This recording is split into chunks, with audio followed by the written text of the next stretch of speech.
Oh, ano na Kulin? Makakapunta ka ba dito bukas? Umaga ng Biyernes. Ito ang bumungad sa akin. Isang tawag mula sa aking pinsan na si Ate Lucy. Tinatanong ako nito kung posible bang makapunta ako bukas dahil sa isang okasyon. Birthday kasi ng aming butihin at napakasipag na caretaker na si Manong Teroy. Kahit 1 o 2 araw lang daw.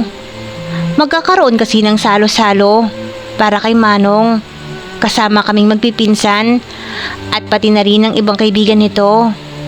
Tatawagan kita mamaya ate. Kausapin ko pa si Xavier. O sige, aantayin ko yan ha. Sabay baba ng telepono. Muli akong nahiga sa kama.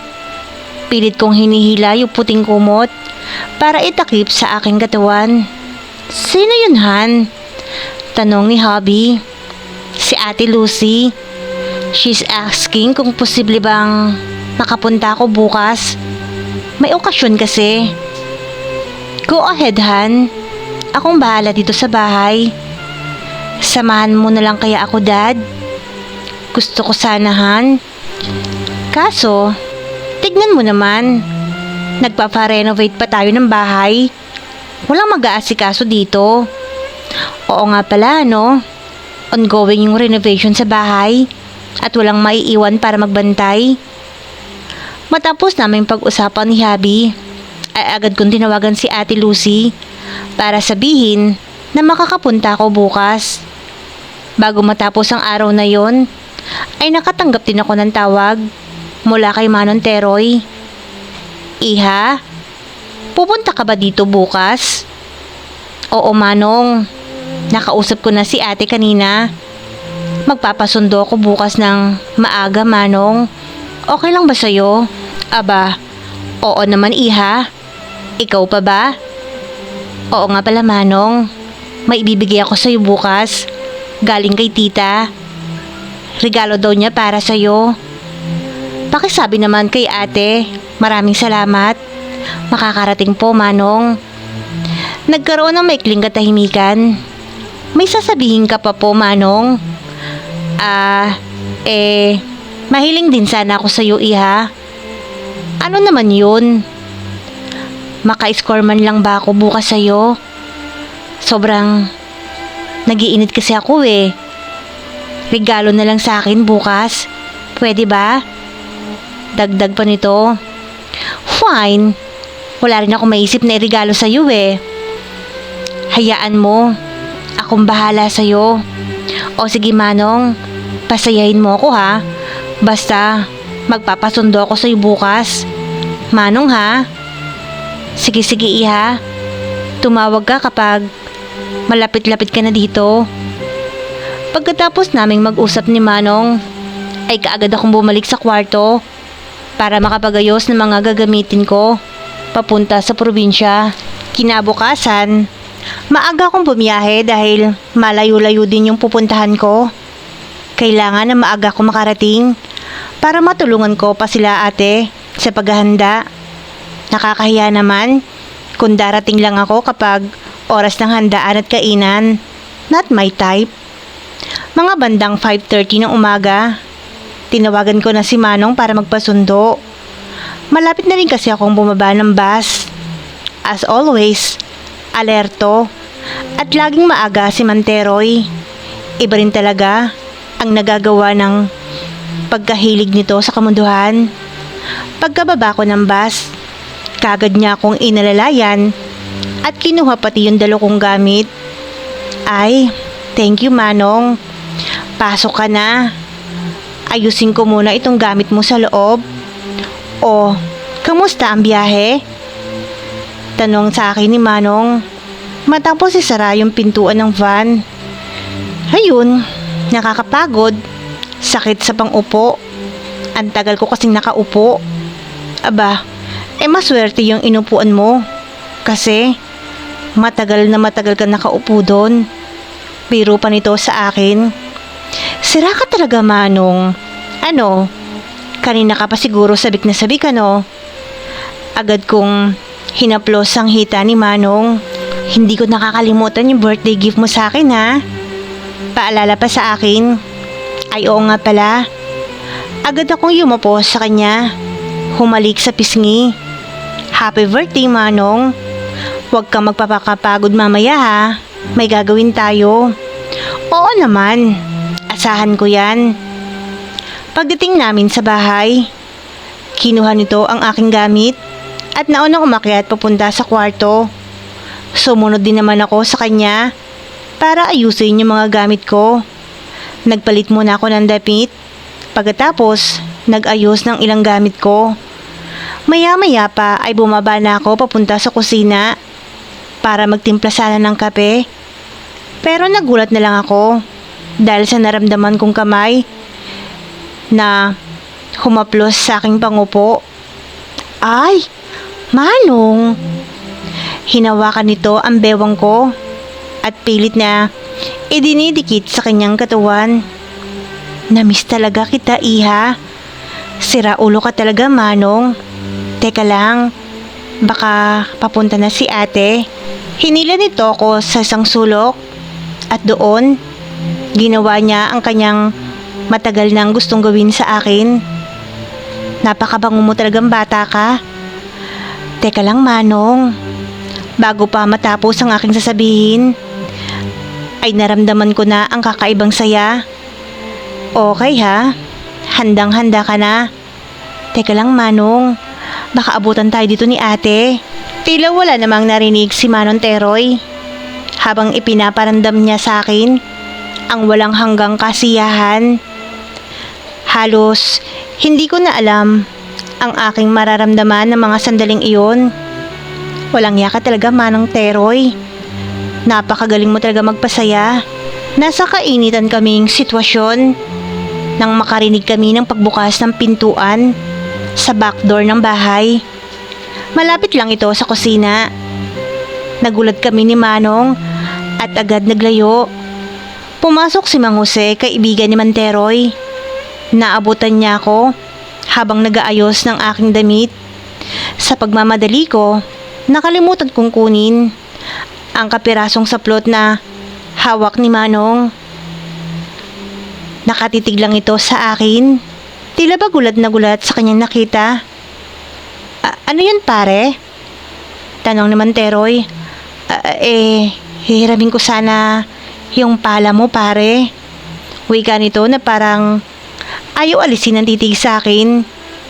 Kaagad akong tumalikod at nagtimpla ng kape. Grabe yung tingin sa akin ni Mang Jose. Sobrang lagkit. Yung tingin niya na parang hinuhubaran ako. Inaya siya ni Manong at nagpunta sa likod bahay. Maya-maya lang sumunod sa akin si Manong Teroy. Pasensya ka na Iha. Nagulat din ako eh.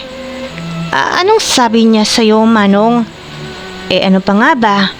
Nag-init din daw siya nung makita ka. May kung anong mainit na humaplos sa aking katawan. Nakaramdam ako ng kakaibang sensasyon para akong kinikiliti habang pinapakinggan si Manong. Hindi ako nakaimik. Papunta na si ate dito. Mamaya na lang Manong. Sige Iha. Pagkalabas ni Manong ay nahiga muna ako sa kama. Hindi pa rin mawaglit sa isip ko yung titig ni Mang Jose. Kasama na rin yung pagkagat sa ipangbabang labi nito habang nakatitig sa akin. Ano ba to?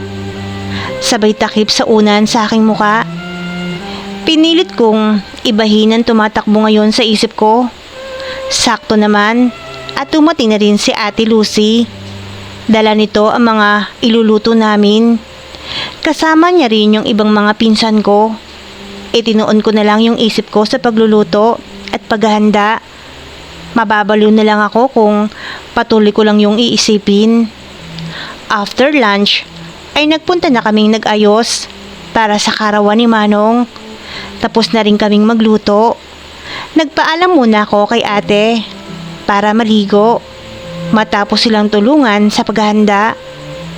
Pagtapos kong maligo, ay agad akong pumanik sa itaas Nakatapis lang kasi ako at may dumating ng mga kaibigan si Manong.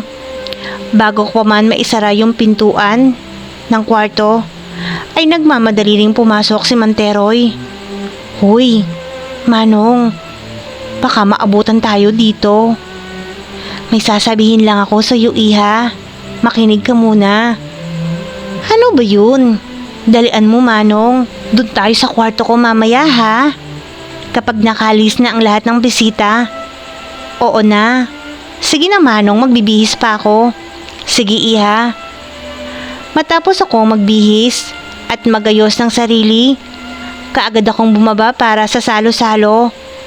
Kaming kamag-anak lang, pati yung ilang kaibigan ni Manong, ang dumalo sa handaan. Siyempre, pati si Mang Jose, na kanina patingin ng tingin sa akin. Sa tuwing napapadaan ako sa harapan nila, ay naabutan ko siyang nakatitig ng gusto sa akin. Sinusundan ako nito ng malalagkit na tingin. Lumipas pa ang ilang oras ng kasiyahan. Himalang hindi uminom si Mang Teroy. Pilit niyang tinatanggihan yung pang-anyaya sa kanyang uminom. Dahil na rin siguro sa sinabi kong huwag siyang magpapapagod or kung ano pa man. Dahil nga may gagawin kami. Si Mang Jose naman, missing in action. Hindi ko alam kung anong nangyari at bigla siyang nawala. May mga bisita pa pero iilan na lang sila. Ate Lucy at mga pinsan ko ay umuwi na rin dahil sa kanya-kanya nilang mga responsibilidad. Mga kaibigan na lang ni Mantero yung natira. Nasa sala sa noon habang nanonood ng TV. Naupo si Manteroy sa tabi ko at may dalang juice. O iha, alam kong hindi ka uminom ng alak, kaya dinalan kita ng juice.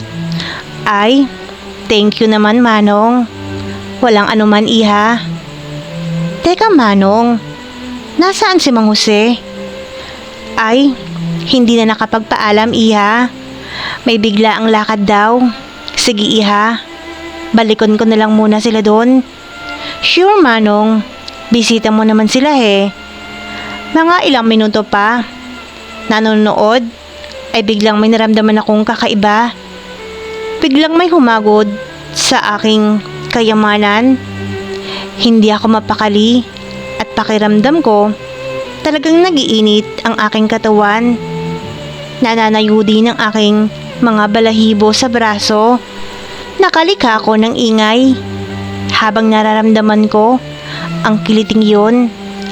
Bago pa ako tuluyang mawala sa sarili, nagtungo ako sa kusina para uminom ng tubig.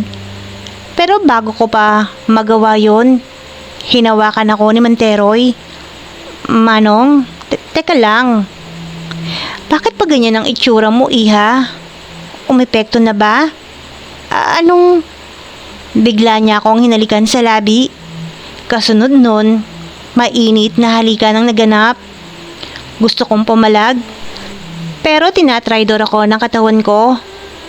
Kusa ako na paayos sa kanya habang maalab ang halikan. Tuluyan na akong nilukuban ng sobra-sobrang pagnanasa sa katawan. Kaya naman, pinag-init ko na si Mang Teroy.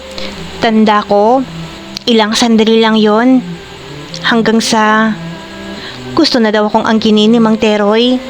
Siyempre, magpapakipot pa ba ako? Eh yun nga ang hiningi niyang regalo. At willing ko namang ibigay yun sa kanya. Tara, sa kwarto ko, iha. Pero may bisita pa po kayo. Paano yan? Sadlik lang naman. Ituloy na lang natin pag-aalis nila. Hinila nito ako papunta sa kanyang kwarto. Muli, maalab ang aming halikan. Teka lang, iha. May gustong manood sa ating gagawin. Biglang bumukas ang pintuan ng kwarto ni Manong. Tumambad sa harapan ko si Mang Jose. Titig na titig siya sa akin. Manong Jose? Sabay hablot sa kumot para itakip sa aking katawan. Makikinood lang, ma'am. Matagal na kitang pinagpapantasyahan eh. Kitang-kita ko sa mukha niya, yung pagkasabik, may halong gigil din ng mga titig nito. Manong naman, akala ko ba tayo lang ang nakakaalam nito? Bigla, walang ano-ano, inangkin niya ako. Huwag kang mag-alala, iha. Manonood lang naman si Jose. Oo nga naman, ma'am.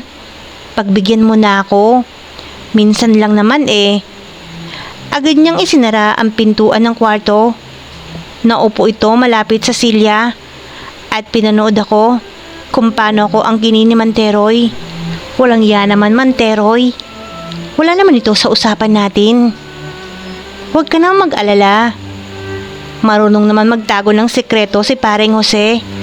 Pilit ko mang itanggi pero iba yung reaksyon ng katawan ko habang may nanonood sa amin. Sa loob-loob ko, talagang masisiyahan ako. Habang nakatitig siya at pinapanood ako kung paano ko ang kini ni Manteroy.